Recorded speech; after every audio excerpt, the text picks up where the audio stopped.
रविवार को इजराइल ने हिजबुल्लाह के एक ऐसे कमांडर को मारने में कामयाबी हासिल की जिसे वो बीते 10 साल से मारने की प्लानिंग कर रहा था। टाइम्स ऑफ इजराइल के मुताबिक ये शख्स इजराइल के सेक्रेटरी जनरल नईम कासिम के बाद दूसरा सबसे ताकतवर शख्स था। इसका नाम है हैतम अली तबतबाई। इजराइल की सेना ने रविवार को बेरूत के केंद्र में एक जोरदार एयर स्ट्राइक की और इस हमले में तबतबाई को धराशायी कर दिया। प्रधानमंत्री बेंजामिन नेतन्याहू ने बताया कि बेरूत में किए गए इस हमले का निशाना हिजबुल्लाह के चीफ ऑफ स्टाफ को निशाना बनाकर किया गया था। वो कमांडर जो संगठन की सैन्य ताकत बढ़ाने, दोबारा हथियार जुटाने और पूरी मिलिट्री स्ट्रेटजी पर नज़र रखता था। तबतबाई को हिजबुल्लाह का असली चीफ ऑफ स्टाफ माना जाता था। वो संगठन का टॉप मिलिट्री स्ट्रेटजिस्ट था। 1968 में बेरूत में पैदा हुए तबतबाई की मां दक्षिण लेबनान की और पिता ईरानी थे। बचपन से ही दक्षिण लेबनान में पला बढ़ा और बहुत कम उम्र में हिजबुल्लाह में शामिल हो गया। अमेरिका ने 2016 में उसे मोस्ट वांटेड टेररिस्ट की लिस्ट में डाल रखा था। 2018 में उसके बारे में सटीक जानकारी देने वाले को $50 लाख का इनाम भी घोषित किया गया था। ये शख्स हिजबुल्लाह के एलीट राडवान फोर्स का भी चीफ था। इस फोर्स को खास तौर पर इजराइल पर हमले की प्लानिंग और उन्हें अंजाम देने के लिए तैयार किया गया था।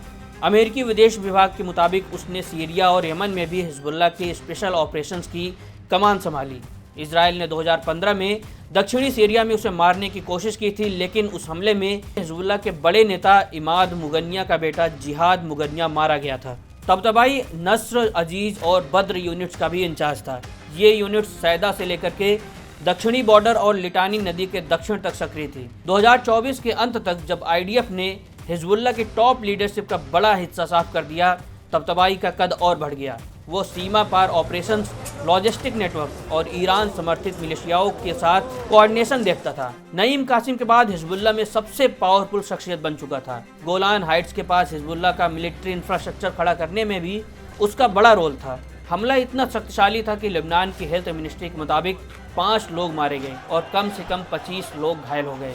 एक रेजिडेंशियल बिल्डिंग में बड़ा गड्ढा हो गया और दक्षिणी बेरूत के घनी आबादी वाले इलाके में चारों तरफ मलबा बिखर गया। हिजबुल्लाह के सांसद अली अंबार ने कहा कि ये पूरी तरह सिविलियन एरिया था, यहाँ कोई सैन्य मौजूदगी नहीं थी।